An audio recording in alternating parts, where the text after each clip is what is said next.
네, 오늘 가나안을 위한 광야.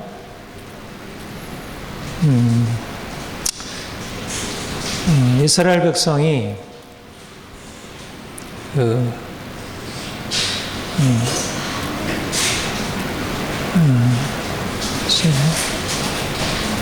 하나님의 은혜로 능력으로 애굽에서 이제 출애굽을 하게 되죠. 하나님이 그들을 애굽에서 건져내실 때 그렇게 말씀을 했어요.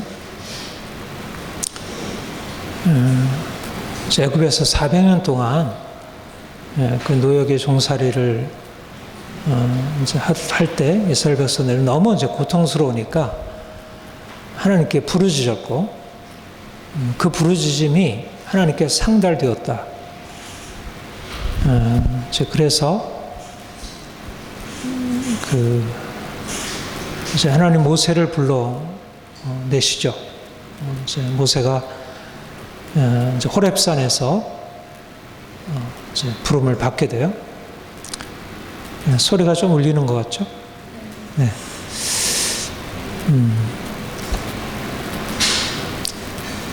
그래서 이제 모세를 불러내시면서 내가 이스라엘 백성들의 그 탄식과 부르짖음을 듣다. 그러니까 너는 가서 이스라엘 백성들을 건져내어 조상들에게 약속한 젖과 꿀이는 땅 가나안으로 인도하라. 이렇게 말씀하시고 정말 놀라운 출애굽의 이제 그 구원의 사건이 시작이 되죠. 그래서 하나님이 이스라엘 백성들을 애굽에서 10가지 재앙을 이제 통과하고 또 홍해를 갈라내시면서 구원하셨어요. 그런데 이제 이스라엘 백성들이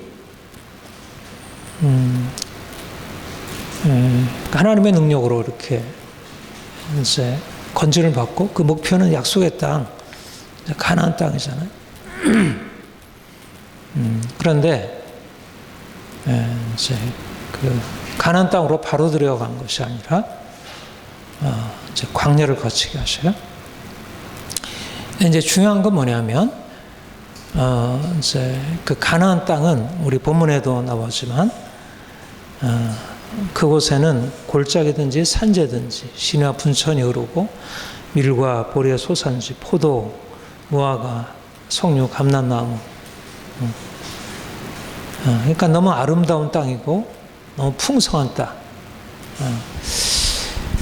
저도 이제 그 이스라엘 성지여행을 몇 번 했는데 뭐 지금은 그 이스라엘 이제 과학기술로 인해서 뭐 그 관기 시스템을 해가지고 뭐 그 이스라엘 전역이 너무 아름다운 이제 그런 약간 그 풍성한 땅이 됐어요. 그 키부츠 같은 데 보면 얼마나 그 제 과일이며 채소며 그것이 풍성한지 제가 그곳에 가서 호텔에 가서 이제 이렇게 야채, 과일 이런 걸 먹는데 얼마나 맛있는지 모르겠더라고요. 너무 풍성하니까. 거기 키부츠도 그렇고. 근데 이제 이스라엘 백성들이 애굽에서 나올 때도 그 땅은 너무 이제 그야말로 젖과 꿀이 흐르는 땅. 제가 이제 그 이미지를 검색하느라고 거기 보니까 그야말로 포도를 진짜 지금도 그렇더라고요. 포도가 뭐 거의 사람 키만한 그 정도의 엄청나게 포도들이 그렇게 많이 열린 포도 그런 종자가 있는 것 같아요. 그러니까 엄청난.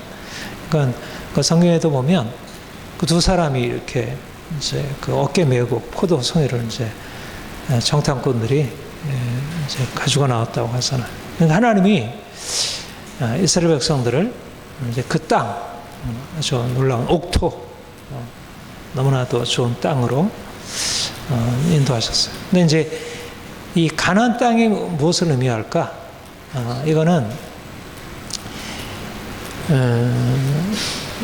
하나님이 누구신지, 하나님이 믿는 우리에게 자녀들에게 어떤 것을 주셨는지, 그분의 마음, 그분의 목적, 그 부르심의 목적을 우리에게 보여준다는 거예요. 그 헬라어로, 그리스어로 이 목적, 끝, 이것을 이제 텔로스라 그렇게 얘기해요. 텔로스라는 말은 끝이라고 하는 의미도 있고, 그러니까 종말이라는 의미도 있고, 또 목표라는 의미도 있어요. 그러니까 가나안 땅은 하나님이 이스라엘 백성들을 애굽에서 인도하신 목적, 목표. 이제 그래서 이제 그들로 하여금 그런 고통스러운 삶, 애굽에서 이제 얼마나 고통스러웠어요. 거기서 벗어나서 그들로 하여금 진정한 평화, 기쁨, 만족. 그러니까 하나님이 우리를 불러내신 것이 이제 그런 의미. 우리가 이제 이 땅에서 그야말로 저주 아래, 고통과 저주 아래 살고 있었는데 주님이 우리를 부르셔서 이제는 고통과 저주의 땅을 이제 지나 하나님이 주시는 영원한 안식, 평화. 그러니까 우리 하나님 앞에 나갈 때마다 이제 그런 놀라운 평화를 이제 맛보게 되는 거예요. 그런데 하나님께서 이스라엘 백성들을 가나안 땅으로 인도하시겠다고 말씀하시고 그들을 애굽에서 건져내시는 출애굽을 하셨는데 중요한 게 뭐냐면 출애굽에서 가나안으로 바로 인도하신 것이 아니라 그 중간에 이 광야를 거치게 하셨다는 거예요. 광야. 여기에 하나님이 이스라엘 백성들을 구원하신 구원의 진정한 의미, 하나님이 이스라엘 백성들을 애굽에서 고통에서 건져내셨다고 할 때 그 건진다는 이 구원의 의미가 무엇인지가 드러나게 돼요. 이 광야. 그래서 오늘 이제 제목이 가나안을 위한 광야. 하나님이 애굽에서 그 고통의 땅, 노예의 땅, 저주의 땅에서 건져내셔서 그들을 약속의 땅, 적고 흐르는 가나안 땅으로 인도하시기 위하여 그들을 40년 동안 광야를 통과하게 하신 것은 이제 하나님의 뜻, 하나님이 누구시고 하나님이 이스라엘 백성들과 어떠한 관계를 맺으시는지. 광야가 무엇일까요? 광야는 어떤 의미를 지니고 있을까? 광야는 하나님이 이스라엘 백성들이 거쳐야 할, 반드시 거쳐야 할, 그러니까 하나님이 주시는 약속의 땅에 이르기 위하여 다음 뭐 하세요? 하나님께서 이스라엘 백성들로 하여금 통과하게 한 과정이고, 가나안 땅과 애굽이 어떤 차이가 있을까? 가나안에 들어가려고 하면 반드시 광야를 거쳐야 한다는 거예요. 말하자면 광야를 통과할 때 비로소 이제까지 애굽에서 가지고 있었던 그런 모든 것들이 벗겨지게 되고, 말하자면 하나님의 축복을 받기 합당한, 가나안에 들어가기 합당한 존재로 변화되는 것. 그래서 이제 사실 우리가 주님을 만나서 우리가 세상에 있었잖아요. 세상에 있다가 이제 하나님 나라로 우리가 옮겨지는 사람들이에요. 근데 세상과 하나님 나라의 근본적인 차이가 무엇이냐면 바로 십자가를 통해서 과거에 내가 머물러 있었던 우리의 삶의 방식들을 철저히 벗어버리는 것. 그것이 바로 광야를 통해서 이제 상징이 되는 우리 그리스도인의 삶이라. 그래서 우리가 광야라고 하는 것을 우리가 잘 기억해야. 그러니까 말하자면 역설이죠. 그러니까 세상이 가지고 있는 생각과 우리 그리스도인들이 가지고 있는 생각이 큰 차이가 반드시 하나님은 우리를 축복하시는데 그 축복은 반드시 광야를 거쳐야 하는구나. 이러면서 우리에게 광야에 대한 새로운 의미가 열리게 돼요. 광야는 어떤 곳이에요? 결핍의 장소. 광야는 사실은 이제까지 애굽에서 누리고 있었던 그 풍성한 것이 아무것도 없어요. 먹을 것도 없고 마실 물도 없고 그동안 누리고 있었던 모든 것들이 다 사라지고 뜨거운 해, 사막, 모래 열기, 그걸로 가득한 것이. 사실 우리는 사막의 기후를 별로 이렇게 가까이 경험하지 못하죠. 한 번씩 이제 여행을 이제 이런 곳에 가면 사막 기후를 만나게 되는데, 근데 이제 너무 이제 고통스러운, 그야말로 식물이 자랄 수 없고, 이제 그런 곳이. 그런데 사실은 그런 사막, 그런 광야를 통과해서 비로소 사실은 이제 하나님이 우리에게 이제 우리가 생각하지 못했던 그런 놀라운 축복을 우리에게 주신다는 것이. 여러분들 어떤가요? 우리의 삶의 광야는 어떤 거죠? 우리의 삶에도 뭐 지금도 어떻게 보면 여전히 광야처럼 여겨져요. 돈이 없고 늘 몸이 이렇게 저렇게 아프고 또 우리 자녀들이 문제가 있고 부부관계에 여러 가지 갈등이 있고 여러 가지 마음에 이러저런 상처, 힘겨운 씨름 뭐 이런 것들이 있어요. 그야말로 인생이야말로 가나안 땅이보다는 광야에 가까운 그런 것으로 여겨져요. 우리의 삶에 있어서 풍성함이 없다는 거예요. 내가 누리고자 하는 행복은 사실 너무 멀리 있다는 거예요. 그런데 우리가 주님을 믿고 주님을 믿은 이후에 무엇이 달라지게 될까?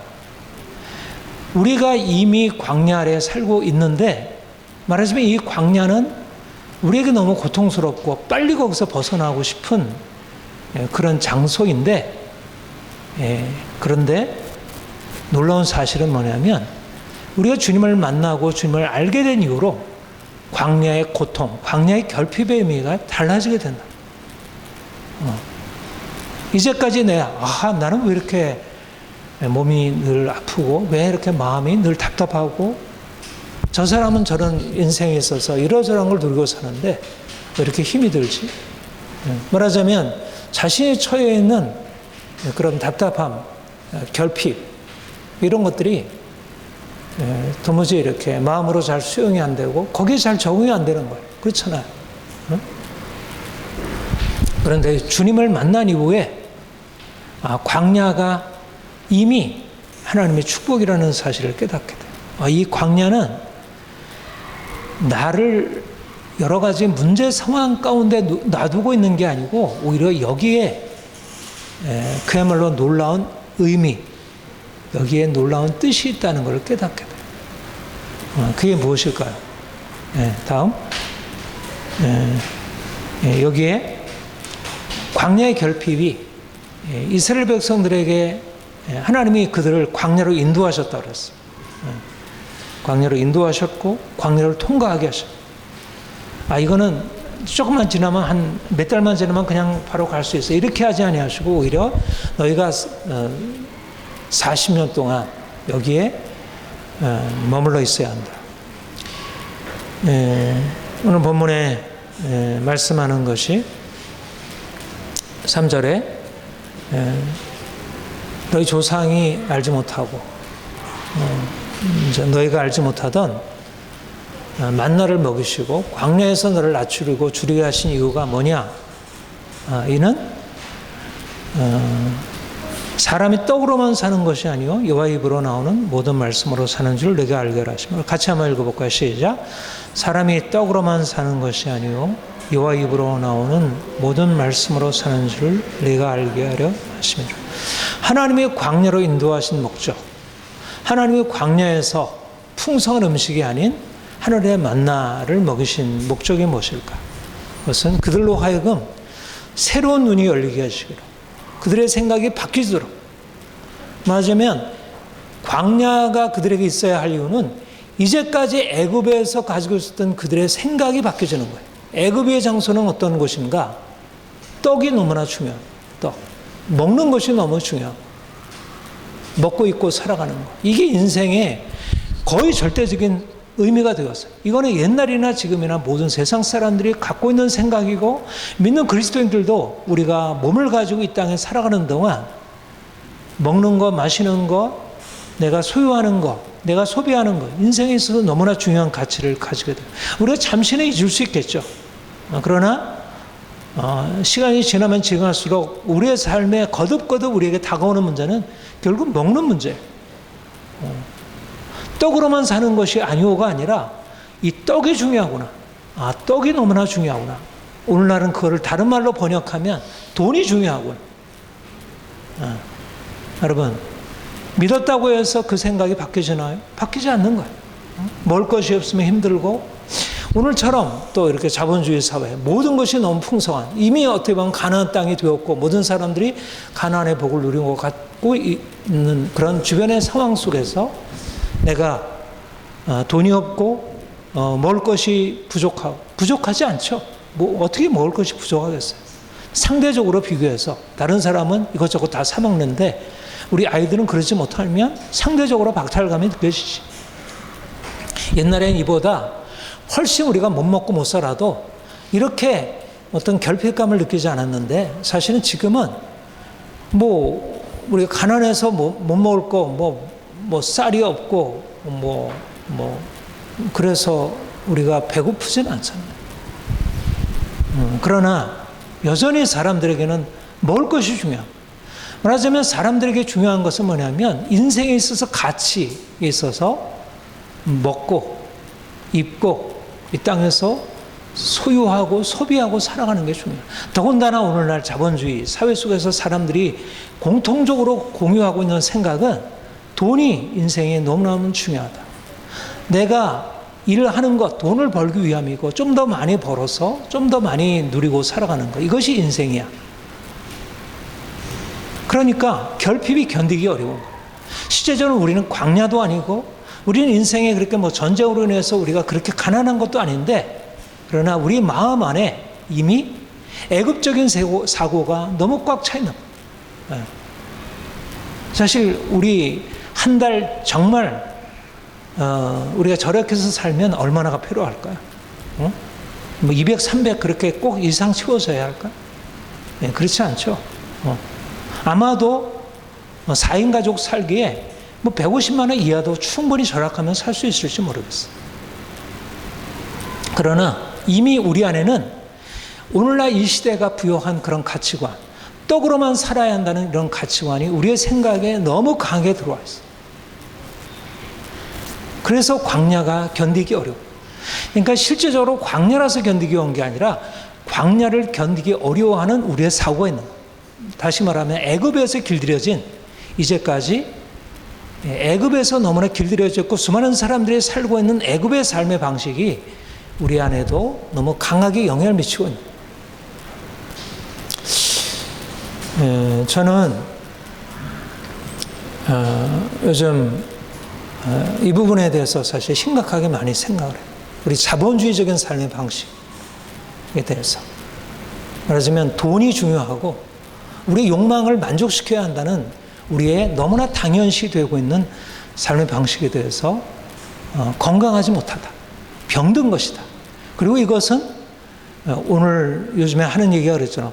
지속 가능한 삶의 방식이 아니에요. 요즘 점점 기위기며 여러 가지 우리 삶의 위기들이 점점 드러나잖아요.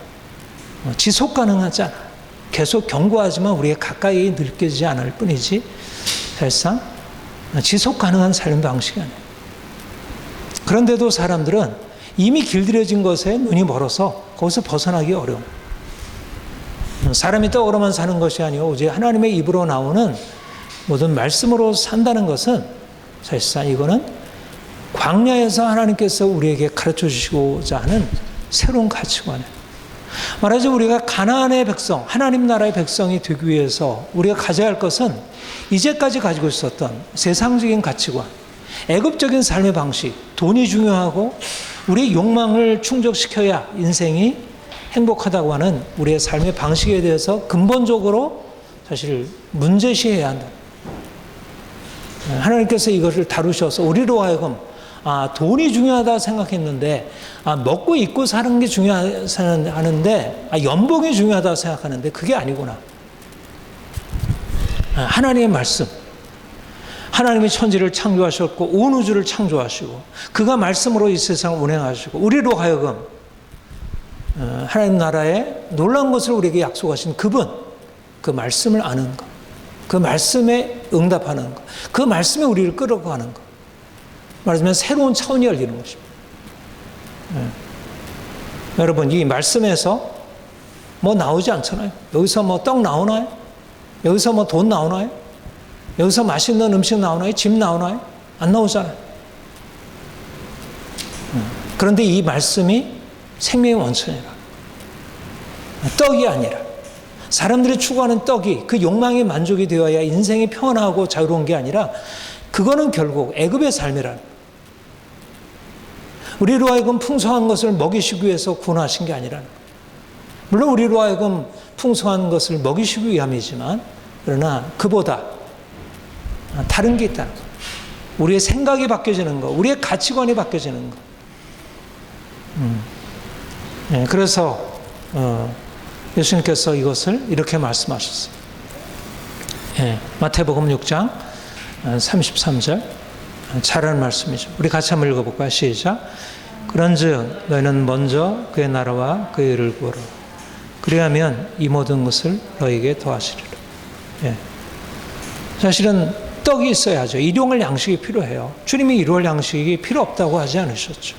만나를 주셨어요. 그들에게 물도 주셨고. 근데 그야말로 일용할 양식이지.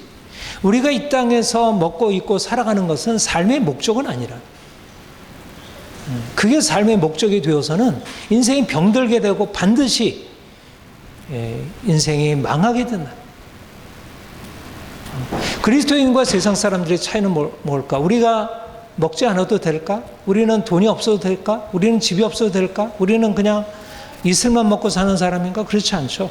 우리도 먹을 음식이 있어야 하고 우리가 마실 물이 있어야 하고 똑같이 우리도 건강을 유지해야 하죠. 그러나 다른 게 있다면 너희는 먼저 그의 나라와 그를 구하는 것입니다. 말하자면 말씀이 우리를 이끌어가고 떡이 우리를 이끌어가지 않는 하나님의 나라, 하나님의 통치, 하나님의 다스리심, 그 전능하신 그가 우리의 삶을 다스리고 주관하시고 우리는 그분에게 복종하고 그분의 말씀에 따라 삶으로 인하여 주어지는 축복, 이게 복이라는 거예요. 무엇을 먹을까 마실까 염려하며 살다가 그로 인해서 인생이 망가지고 병들게 되고 고통스러워. 이게 오늘날의 삶의 방식이잖아요. 사람들이 돈을 추구하고 많이 벌었다고 해서 그렇게 기뻐하지만 그들에게 주어지는 행복이 뭐예요? 진정한 행복일까 그게?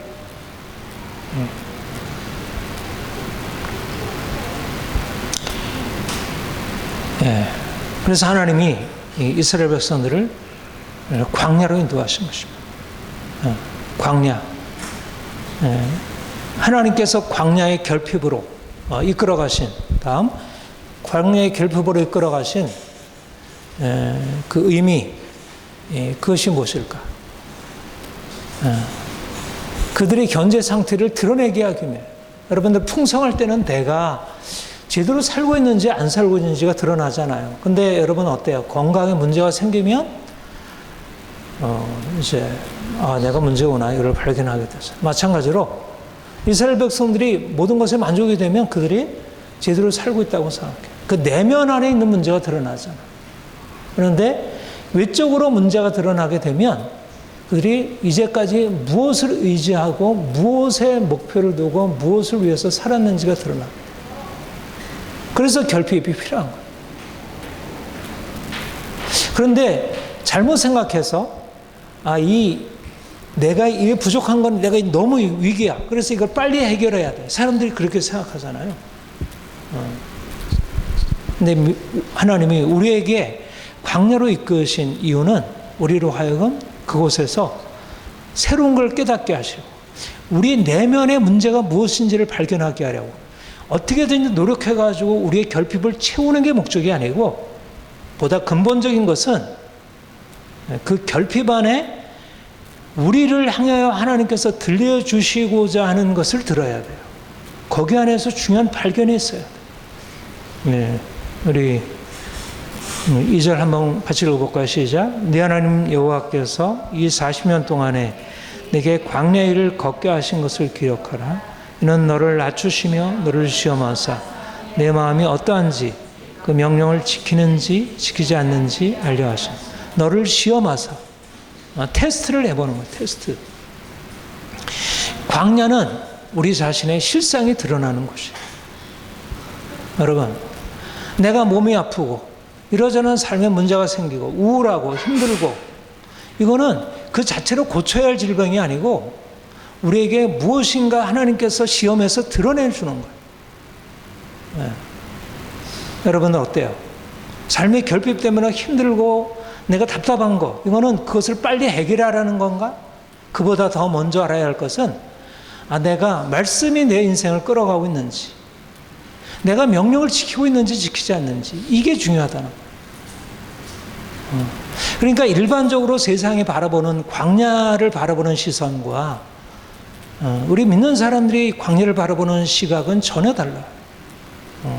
광야를 통해서 하나님이 우리에게 말씀하시고 우리에게 깨닫게 하시려고 하는 것은 우리의 실상, 우리가 얼마나 망가져 있는지, 우리가 얼마나 병들어 있는지. 여러분, 이번에 코로나 사태도 그렇잖아요. 이런 것이 오면 우리의 몸이 면역력이 있는지 없는지가 드러나잖아요. 여러분, 날씨가 추워지고 여러 가지 문제가 생기면 우리가 건강한지 면역력이 있는지 없는지가 드러나죠. 시험이에요. 네. 인생의 고난과 위기는 시험이에요. 근데 그 고난과 위기 때문에 내가 이제 문제가 있다 생각하고 거기서 어떻게든지 벗어나려고 한다면 그 사람은 계속 문제를 벗어나지 못하는 거지. 정말 답답한 게 문제는 뭐냐. 가난이 오고 인생에 문제가 오는데도 그것을 해결하려고 하지 그 안에서 자기 실상을 보려고 하는 사람들이 사실상 실제적으로 정말 답답한 일이에요. 예, 그동안에 우리가 얼마나 애굽에 길들여졌는지, 얼마나 결핍이 결핍으로만 느껴지지, 그것을 견디지 못하는지, 이스라엘 백성들이 원망하고 불평하고, 모세에게 원망하고 막 그러잖아요. 애굽으로 돌아가야 돼. 나는 이거 싫어.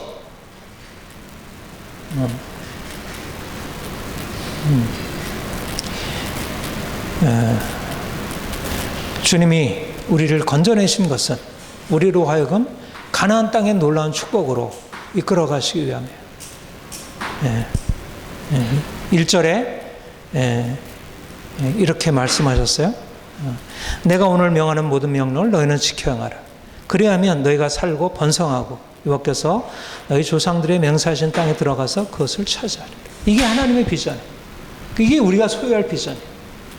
여기에 중요한 전제 조건이 뭐예요? 그냥 풍성한 거 누리는 게 아니잖아요. 여기 전제 조건이 뭐예요? 여호와의 명령을 지켜 행하는 것이. 지켜 행하는. 그러면 너희가 살고. 이게 하나님의 생명의 법칙이에요. 이스라엘이 이전에 애굽에 살 때는 그냥 건강하고 부유하고 모든 것이 잘 됐으면 좋겠어. 근데 그 사고를 가지고 광야에 나왔어. 광야의 결핍을 보니까 너무나 싫어. 힘들어. 내가 이 고생을 하려고 이 힘든 시간을 내가 겪으려고 여기에 나왔나? 싫은 거예요. 그래서 다시 애굽으로 돌아가겠다고 해요. 그런데 하나님이 그들에게 깨닫게 하려고 하는 건 뭐냐면 너희는 이제 다른 백성들이다. 내가 너희를 향해서 가지고 있는 비전은 너희가 놀라운 축복을 누리는 거지만 나는 그 축복을 누리기 위하여 먼저 선행돼야 할 조건, 거룩한 백성, 하나님 말씀에 순종하는, 그래서 복을 누리게 합당한 백성 되는 거예요. 이제까지 이스라엘 백성들이 애굽에 있을 때 그들은 그 고통에서만 벗어나는 것이 너무나 갈망이 되어서 하나님께 부르짖었지만 하나님이 그들을 끌어내어서 그들에게 주시려고 하는 것은 분명히 고통에서 벗어나는 행복이지만 그러나 그것을 위하여 반드시 거쳐야 할 것은 바로 그 고통의 근본 원인이 되고 있는 죄로부터 그들이 벗어나서 깨끗게 되는 거예요. 순종하는 백성 되는 거예요. 이것이 바로 하나님이 광야에서 드러내신 것이고 광야에서 이스라엘 백성들에게 끊임없이 말씀하시고 알리신 것이에요. 그래서 광야에 깨어지는 훈련이 필요한 것입니다. 그래서 이제 하나님이 광야의 과정이 그들의 문제를 드러내시고 이제는 가나안 땅에 들어가기에 합당한, 그들에게 기본적으로 그들의 자질이 제대로 갖춰지지 않아. 그들이 너무나 축복을 누리기에는 너무나 이렇게 병든 게 많아. 너무 잘못된 게 많아. 그러면 어떻게 되겠어요?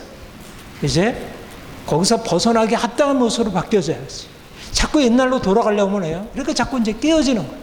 또 야단 맞고, 또 매 맞고, 터지고, 하는 거예요. 그러니까 하나님께 축복받으려고 왔는데, 하나님이 주시려고 하는 것은 축복이 아니라 오히려 고통이야. 아, 왜 내 인생이 이렇게 풀리지 않을까? 그런데 바로 그 과정을 거쳐야 한다는 거예요. 너는 사람이 그 아들을 징계한 같이 네 하나님 여호와께서 너를 징계하는 줄 마음에 생각하고, 징계가 필요하다. 매가 필요하다는 거예요. 매를 맞아야, 오늘날 뭐 체벌, 오늘날 체벌, 뭐 학교 폭력 이런 거 하지 말라 그러잖아요, 집에서. 근데 옛날에 이제 우리 유교 서당에서 그 훈장이 막 매로 치잖아요. 근데 그 징계가 옛날에는 그것이 사람을 세우는 것이라고 생각했어요. 근데 지금은 그렇게 하면 안 된다. 그렇게 어떤 회초리 들어서 안 된다. 근데 사실은 우리 기독교 신앙이 가지고 있는 가장 중요한 게 뭐냐면 매, 징계, 회초리가 가지고 있는 긍정적인 의미예요. 이게 굉장히 중요해요. 굉장히 중요해요. 우리 그리스도인들이 하나님이 주시는 상급으로 나가기 위해서 반드시 필요한 것은 하나님이 주시는 징계를 잘 받아들이는 것. 인생의 고난을 그냥 벗어나야 할 고통으로 받아들이는 게 아니라 그 고통 속에서 하나님이 나를 깨닫게 하시고 나를 돌이키시려고 하는 하나님의 목적을 발견하는 거예요. 징계의 목적이 뭐예요? 하나님이 우리를 그의 거룩하심에 참여하게 하는 거예요. 우리 같이 한번 읽어볼까요? 시작. 하나님은 우리의 유익을 위하여 그의 거룩하심에 참여하게 하시느니라. 무릇 징계가 당시에는 즐거워 보이지 않고 슬퍼 보이나 후에 그로 말미암아 연단을 받은 자들은 의와 평강의 열매를 맺느니라. 매를 맞아야 그래서 악에서 벗어나고 의와 평강의 열매를 맺는다. 매 맞을 때는 울고 슬퍼 보이죠. 슬픈 거예요. 힘든 거예요. 우리들 자녀들 야단치고 때때로 때리기도 하면 매를 들면 아이는 굉장히 고통스러워하고 슬퍼져. 부모 마음도 그게 편하지 않죠. 그러나 그 과정을 거쳐야 아이들이 건강하게 성장하는 거예요. 오늘날 사실은 오늘날 사랑 안에 징계가 사라짐으로 사람들이 진정으로 깨끗하고 거룩하게 되는 것을 잃어버렸어요. 그리스도인들이 하나님이 우리에게 행하시는 일들, 하나님이 우리를 저 높은 상으로, 놀라운 축복으로, 영광으로 이끌어 가시기 위해서 우리에게 무엇을 행하시나? 내가 원하고 좋아하는 것을 다 채우는 것, 그게 아니구나. 오히려 내가 슬퍼하는 것, 내가 힘들어하는 것, 그게 바로 나를 유익하게 하는 것이고, 그렇게 해서 내가 주님과 같이 거룩하게 되는 것. 세상은 어떻게든지 내가 원하는 욕망을 만족시키고 내가 원치 않는 고통에서 벗어나는 것이 내 인생의 행복이라고 생각하는데 내가 그렇게 생각할 게 아니네. 생각을 바꾸는 거예요.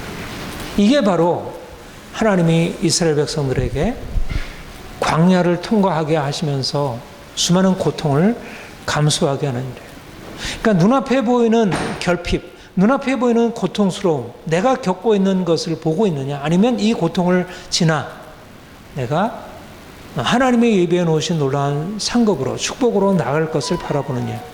여기에 우리의 생각의 차이가 있어요. 말하자면 우리의 목적이 이끄는 삶, 하나님이 주시는 비전이 우리를 이끌어가는 삶에서는 우리의 삶의 현재 고난, 현재의 슬픔, 현재의 고통, 이것을 부정적으로 보지 않고 오히려 그것을 긍정적으로 받아들이고 인내하며 그 과정 속에서 내 안에 내면을 바꿔가는 거예요. 사람들은 어떻게든지 외적인 고통에서 벗어나서 삶을 좀 더 편하게 만드는 것이라면 우리는 주님의 목적을 따라서 우리의 내면을 바라보는 거예요. 예, 결론적으로 광야에서 가나안을 바라보는 거예요. 광야는 가나안이 안 보이잖아요. 우리는 눈에 보이는 것 안에서 광야가 좀 멀리라도 보이면 그리로 가겠는데 광야에서 가나안이 안 보여요. 광야는 그야말로 거친 사막, 거친 모래, 바람뿐이에요. 그런데 이 광야가 이미 축복이라는 거예요. 왜 축복이에요? 거기에 하나님의 임재가 있고 하나님의 말씀이 있고 하나님이 주시는 만나가 있고 하나님이 주시는 샘물이 있어요. 그곳이랄지라도 고통만 있는 게 아니에요. 인생의 결핍, 이것은 결코 부정적이지 않아요. 결핍이 함께 있어야 해요. 그게 현실이에요. 세상 사람들이 다 그렇게 하고 오히려 광야를 고통스러운 것으로 여기고 여기서 반드시 벗어나야겠다고 하는 게 환상이에요. 그게 오늘날 사람들이 가지고 있는 헛된 환상이에요. 고통이 없는 현실은 존재하지 않아요. 과거나 지금이나 아무리 우리가 과학기술이 발달한다 하더라도 고통 없는 현실이라고 하는 것은 환상에 불과해요. 오히려 고통을 잘 받아들이는 것이 건강한 삶의 자세. 더군다나 그리스도인들에게서는 하나님이 예비해 놓으신 놀라운 축복이 있는데, 그리고 하나님은 광야의 결핍을 채워주셔요. 먼저 그의 나라와 그의 의를 구하라. 그리하면 어떻게? 이 모든 것을 너에게 더하시리라. 하나님은 우리의 일용할 것이 무엇인지를 아셔요. 하늘에 나는 새들을 먹이시고 들의 백합화를 입히시는 분이에요. 그가 어떻게 우리가 주의 나라 영광을 추구하는데 어떻게 먹고 입고 살 것 채우지 않겠어요? 내가 욕망으로 추구하고 염려로 내가 붙들지 않아도 우리가 말씀을 우선순위를 가지고 말씀을 추구하게 되면 반드시 채우셔요. 그리고 우리의 내면의 구조가 건강하게 되면 우리의 삶이 그와 함께 회복이 되는 것을 우리가 느끼게 되고, 그리고 중요한 것은 우리가 너무나 오랫동안 과거의 삶, 또 세상의 습관, 옛 습관에서 자유롭지 못하다는 거예요. 그러니까 우리는 바로 여기서 벗어나서 내가 말씀에 따라 순종하는 사람 되고 싶지만 바로 되는 건 아니에요. 그래서 우리에게 징계가 없을 수 없어요. 하나님이 우리를 사랑하시기 때문에 우리에게 징계가 필요하고, 또 우리 자녀들에게도 때때로 징계를 통해서 그들을 세워가야 돼요. 날마다 하나님의 목적이 우리를 이끌어가는 삶, 가나안 땅의 영광과 축복을 바라보고 현재의 고난을 견디고 살아가는 것입니다.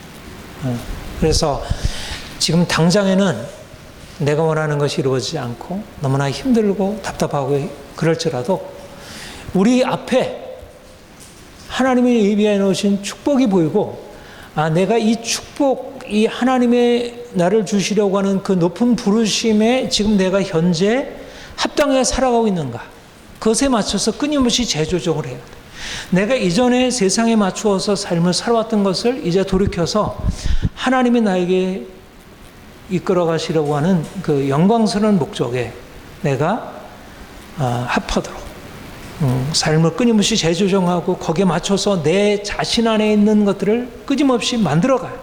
좀 더 강하게 하고 훈련하고, 아침부터 일어나서 밤늦게 자기까지 내 삶이 그 목적에 부합한 삶, 하나님의 목적이 우리를 이끌어가는 삶이 되어야 할 것입니다. 그래야면 우리 본문의 말씀대로 하나님께서 우리에게 옥토를 주셨음을 인하여 찬송하리라. 그 말씀대로 하나님이 우리에게 주신 놀라운 축복의 땅에 우리가 들어가게 될 것입니다. 같이 기도하겠습니다. 하나님 아버지, 하나님께서 우리를 사랑하셔서